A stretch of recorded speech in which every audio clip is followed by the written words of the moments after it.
Hello, everyone, and welcome to the Real Positive Girl podcast with me, Sabrina.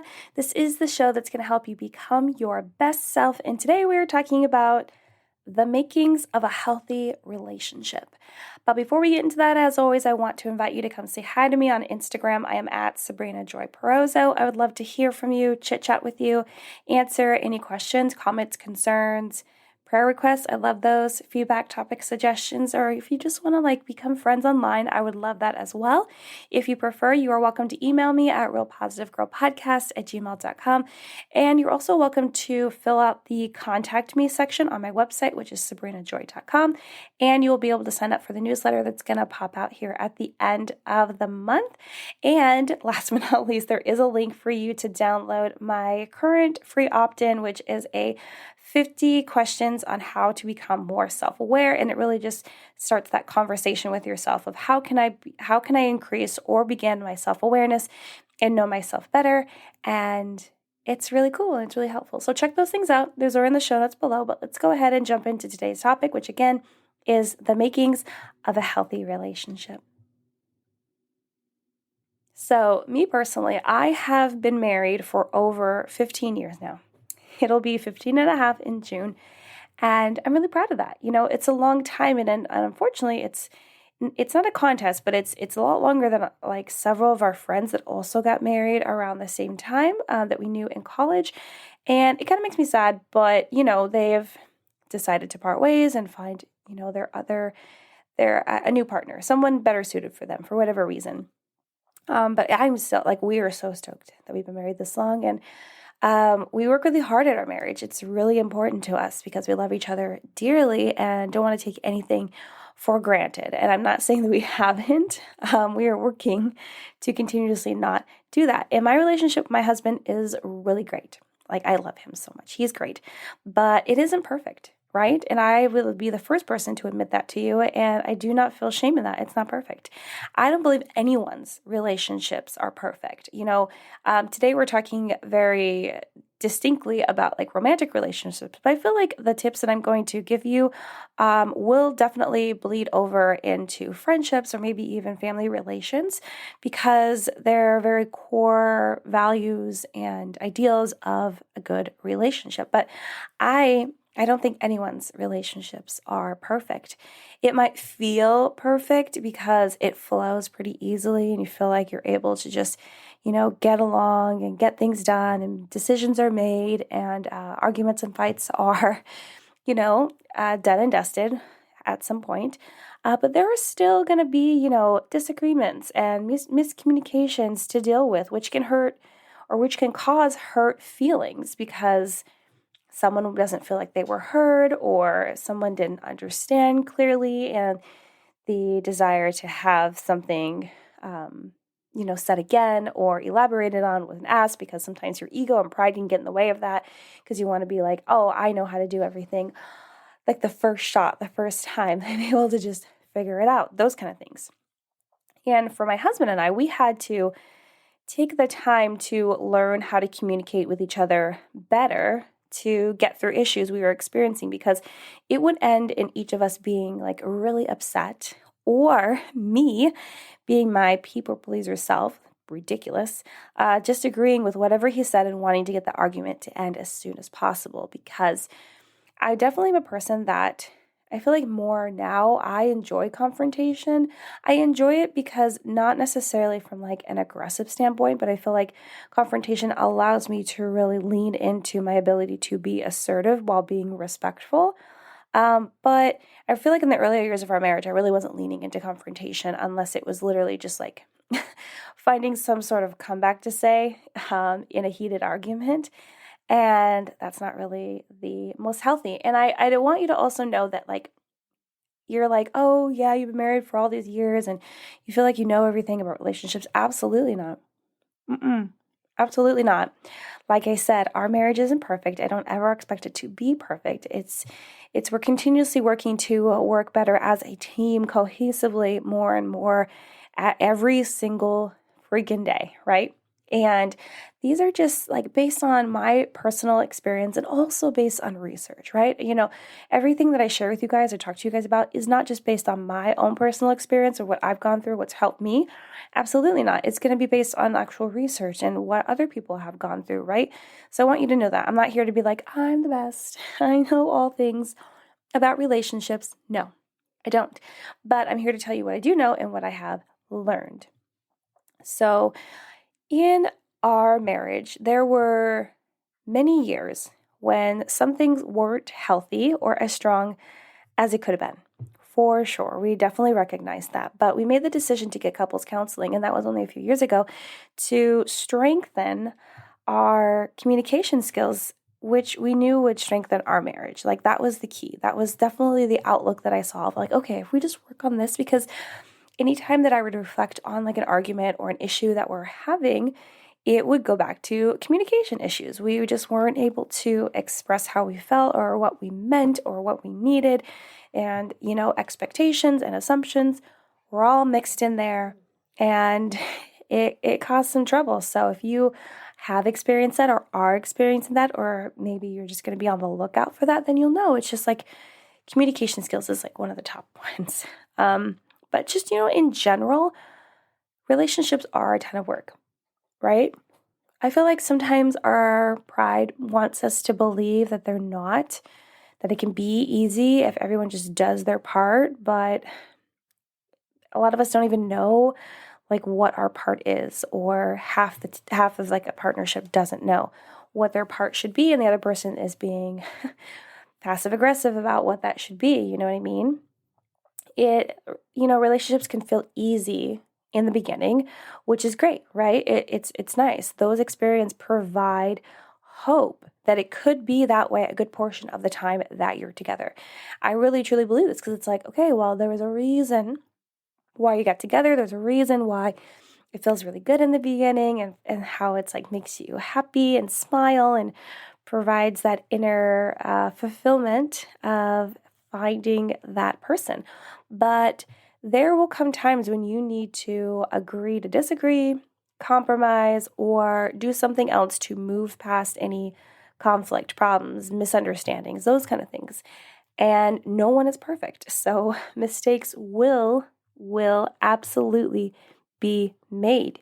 There's no way around it. If this is like bad news to you or new news to you, it's just the truth.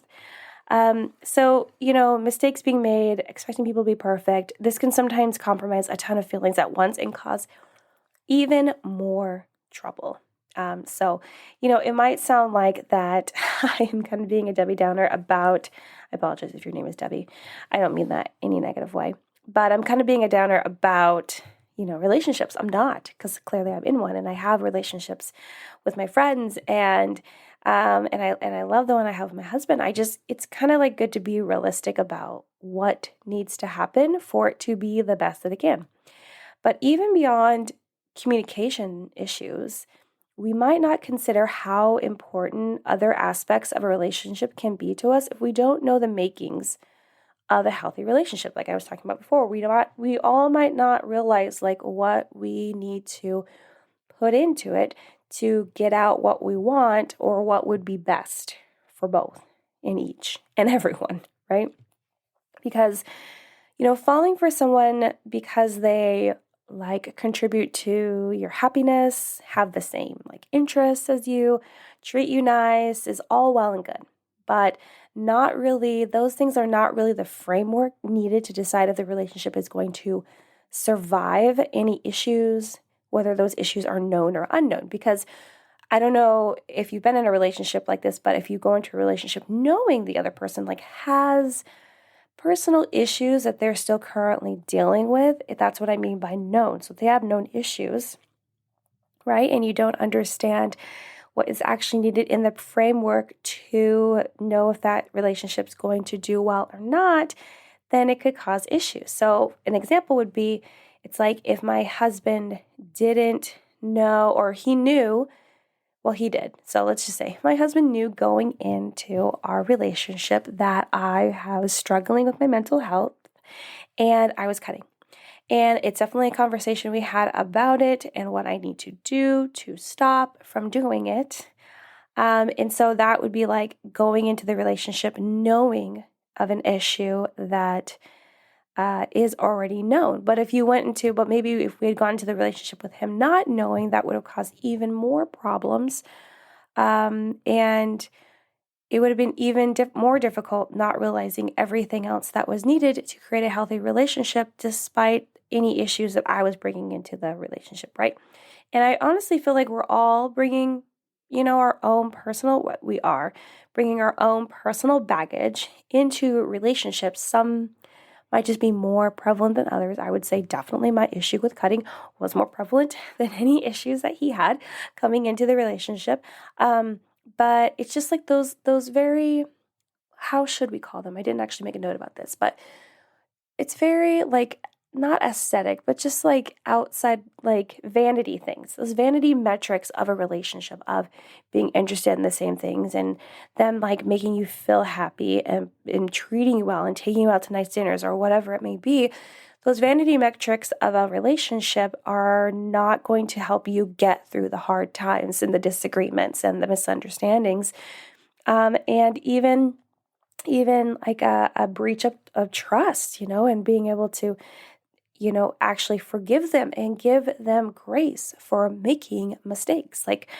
So I think it's just important for us to really understand what does contribute to having a healthy relationship. And I think lastly, before we talk about the makings of a relationship, of a healthy relationship, I think we can be, and I'm talking to myself too, because this definitely happened to me when I was younger before I met my husband.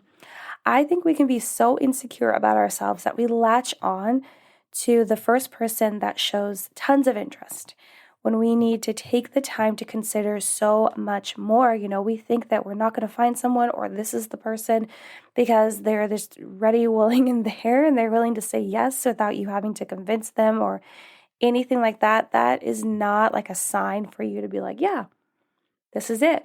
Like even when my husband, like right before we started dating, there was still like a couple like shaky things that we had to figure out. It all went back to communication, to be honest with you.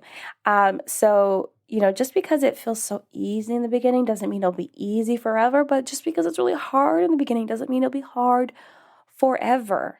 You just got to put the work in and know what makes a good relationship. So today, I want to share with you 7 makings of a healthy relationship. And as always, this is not a definitive list.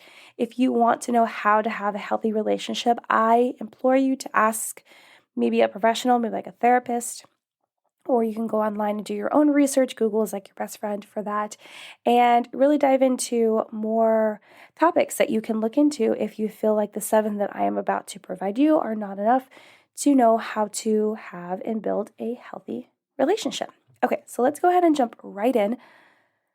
The first one is communication. I had to start with communication because it is like the heart of our relationship. And our relationship has gotten significantly better, like a lot, times 10, times 100 better, because we're learning how to communicate with each other. And we're still learning that. We're still understanding the nuances of us thinking that we're doing a good job when really the other person's not understanding and they don't know how to ask questions to follow up and this, that, and the other. So communication is I think the cornerstone of relationships.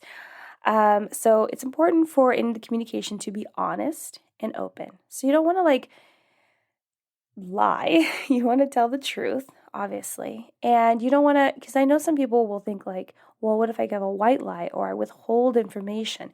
Sure, it's not technically a lie, but I do feel like if you think that you're trying to get away with something, unless it's like a surprise, like a positive surprise, but if you think you're trying to get away with something or you're trying to save their feelings from something, I would kind of think well, maybe it'd be better if they knew this because they could help me figure out what's best, or they know themselves best. So why am I trying to keep them safe from something that might actually help them better understand the situation, right? You know what I mean? Because you know how sometimes we won't tell someone something because it hurts their feelings? And I feel like some of those times can be good, but some of those times are unnecessary. So you have to use your own judgment on that. But it's really important to be honest and open, because if you're not open, and you're being closed off, then how are they supposed to get to know you and really understand like what you're talking about and like your perspective and where you're coming from? So that's really important in communication. Also, having the ability to express your own emotions. So when you talk about how you're feeling, though, make sure you're using I statements. So that'd be like, I feel really upset when you do this, as opposed to being like, I'm upset that you do this all the time. Like, you have to say, you have to own that these feelings are yours and they aren't necessarily doing it to you. Because also, if you are like, you make me so unhappy, like that, it's a very untrue statement. I know it's very easy for us all to talk like that, be like, you make me very angry, when really they're not making you do anything. Yes, maybe they might be antagonizing you on purpose, but regardless of what's happening, you get to choose how you feel, right? And so if you do get triggered or you allow your emotions to lead the way, you will feel some type of way, but you still are in charge of your emotions and feelings. So you have to make sure you use I statements. So I feel angry when you do this, or I tend to get very upset when I hear you say this. So make sure in this communication, you have the ability to express your emotions with I statements. And then lastly, for communication, being assertive in your needs. So important. I struggled with this for so long. Sometimes I still do, but I'm getting a lot better. You have to be assertive in your needs. So you have to champion your own personal self of like, I need a break, or I need downtime, or I need alone time. This is something that I am practicing myself because I do. I am very much an introvert. I thought I was an extrovert for the longest time because I forced myself to be social, but that was really just to create a distraction from like the home life that I was dealing with. I am actually an introvert. I like to be alone. And a lot of times when I am overstimulated, I will need to be alone. I will need that downtime.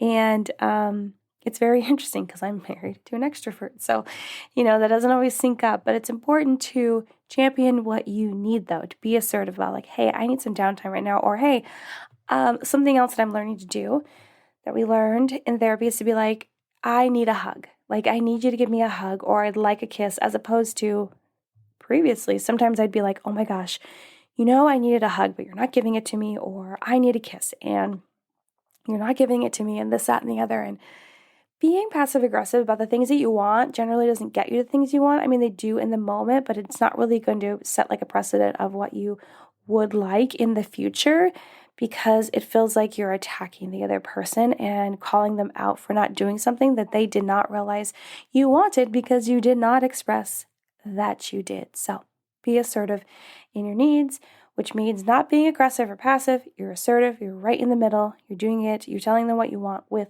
respect. Number 2, trust. Trust is a big one. I feel like trust is something that a lot of people don't have. I don't know. It's interesting to me because in my relationship, we have trust.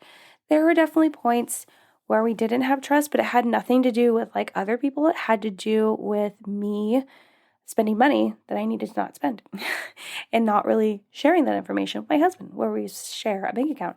And, we're both working and stuff like that, but I'm out here like spending on like credit cards that he didn't know existed. And that can really throw off the whole budget when he's budgeting for all the things, especially in the earlier years. We didn't have a lot of money to spend, right? So it's important that you want to have that trust in a relationship. So I feel like I don't really need to talk a lot about trust because I feel like we all understand the idea of trust, but maybe you never thought about like if you guys share money or you share resources in some sort of way and you are overusing the resources or using them to do something and you have this feeling inside of you that you don't want to tell the other person, that could be an issue with trust that you might want to figure out. But one of the biggest things with trust is accepting each other at their word. So if someone says they're going to do something, trust that they're going to do it and trust them first before feeling like they are going to betray you, unless they've given you a reason to do so, right? You don't want to just go into a relationship immediately not trusting someone. I understand that trust needs to be built and with respect and everything, but also it can also be built if you allow someone to prove to you that they are trustworthy, that you can trust them. So take them, accept them at their word until they show you otherwise, and then figure it out from there. But don't just be super, think they're super sketch just from the jump. If you're not even giving them an opportunity to prove to you that they can be trusted, right? So, and then trust with hanging out with people of the opposite sex, if that is an issue, really talking about it, sharing with them how you feel about that.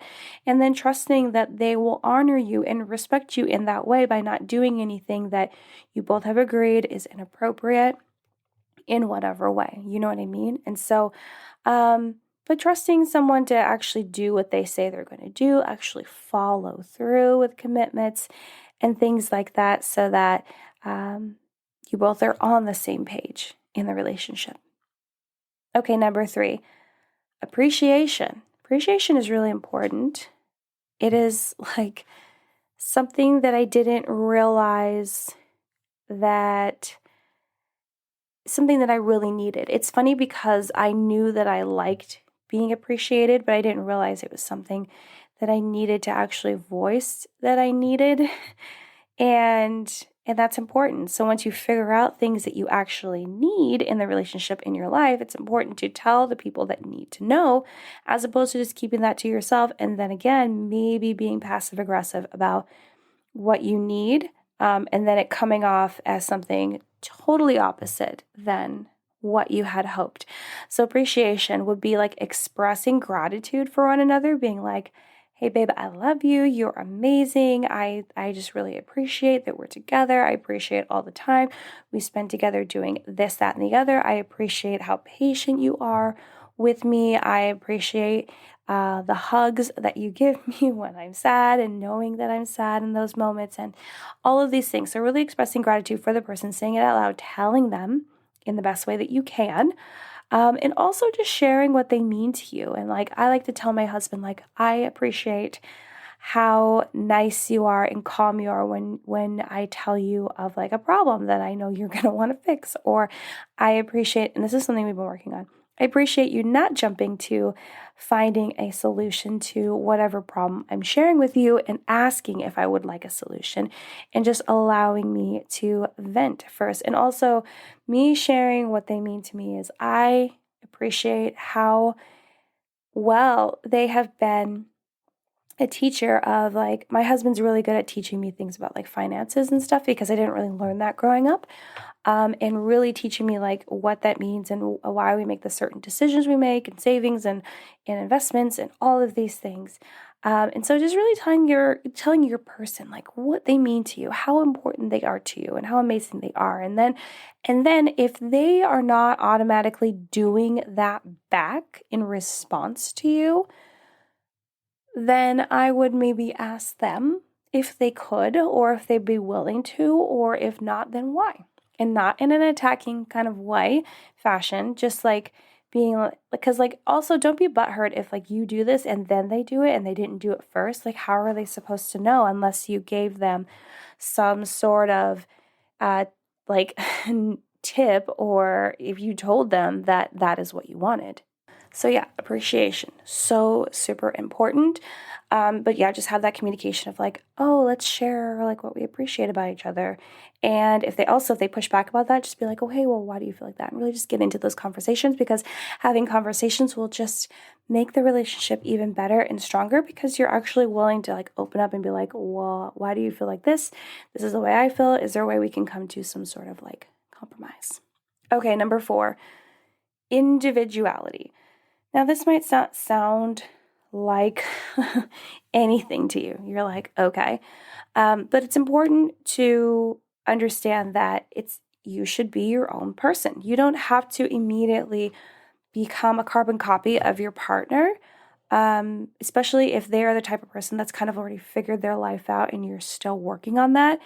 And or you don't have to become their shadow. It's important for me to tell you that, because these are things that I didn't realize. And I did end up going into the relationship kind of feeling I needed to become a shadow. And that is absolutely not correct. And it's not I was told that or anything. It's just I am so inherently a people pleaser that that's like kind of the role that I pushed myself into because I thought that was what it needed to be, but absolutely not. Being your own individual and autonomous in like some parts of your life, you still need to hang on to that, right? Just because you're meshing your lives together, you are meshing your lives together. You're not just like trying to mirror each other. What does that mean? Being supportive in your partner's growth. So if their partner is growing like at work or in their hobbies or in like whatever important activities they are invested in every day, like working out or I don't know, whatever they like to do, like support them in their growth. Maybe they want to read more books. Maybe they want to do more walks. Maybe they want to, I don't know, collect all of some sort of collection of something. Just be there to support their growth. Whatever they're growing in, whatever they are working on, you want to respect that, be supportive and respective of that growth, even if it's something totally opposite of what you would ever be involved in, right? Also, with individuality, it's important that you know that it's okay to be your own person. So even if you do end up getting married, this is probably like one of the best topics to talk about before you get married, because if someone has some sort of like grand notion or assumption that when you get married, one person will like give up their career or give up like whatever life they had and then just be there to support the other person, definitely a conversation you should have before you tell everyone in front of tell before God and everyone that you're going to be together forever. You should have that conversation because you don't want to go into it and then that other person forces you into that because they're like, well, I'm going to leave you if you don't end up quitting your job and then stop hang out with these people and move across the country with me, like things you just didn't know that was expected of you. And you're not going to do all these things and we're going to break up and all this stuff. And so you want to kind of know about that before you go into it. So I want you to know it's okay to be your own person. I want you to continue to be your own person. That is the reason why you're together, because you were your own person and then you guys attracted each other and now you're together. So there's no reason why you have to change. Of course, there's going to be probably like minor changes that'll happen. Like, okay, well, I'm married now, so I want to spend time with this person that I've dedicated my life to.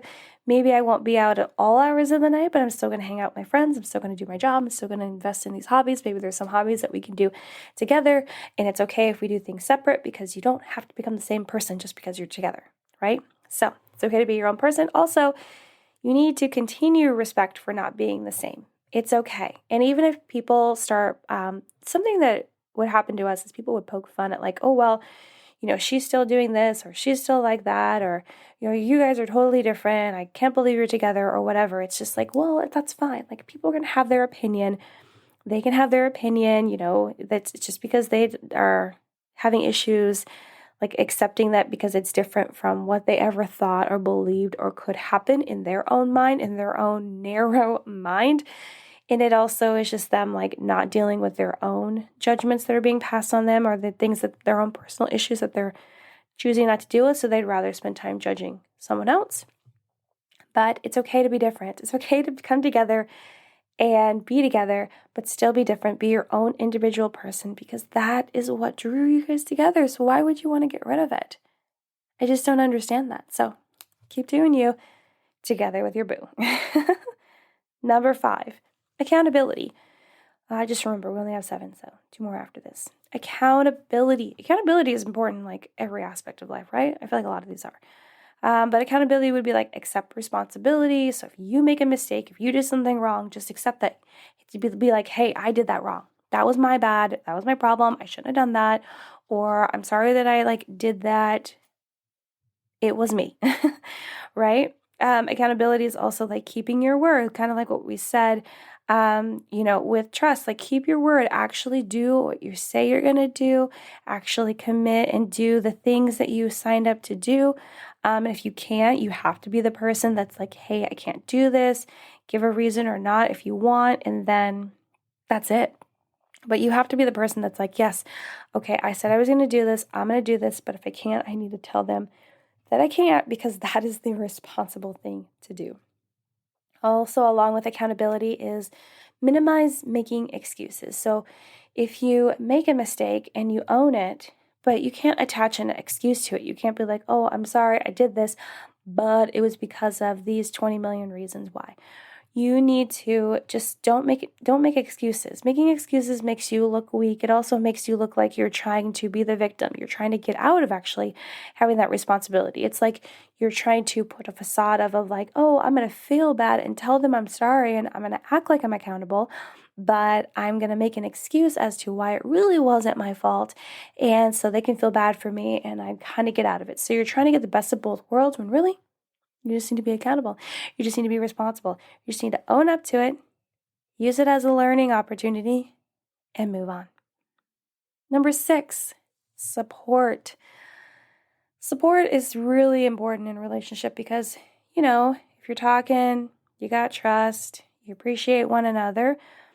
But if each of you or one of you is going through something, you're going to want that support. And that is what the other person is there for. To be honest, you guys said you're going to love each other in sickness and health, and you're going to do in good times and bad, you're going to be there for each other.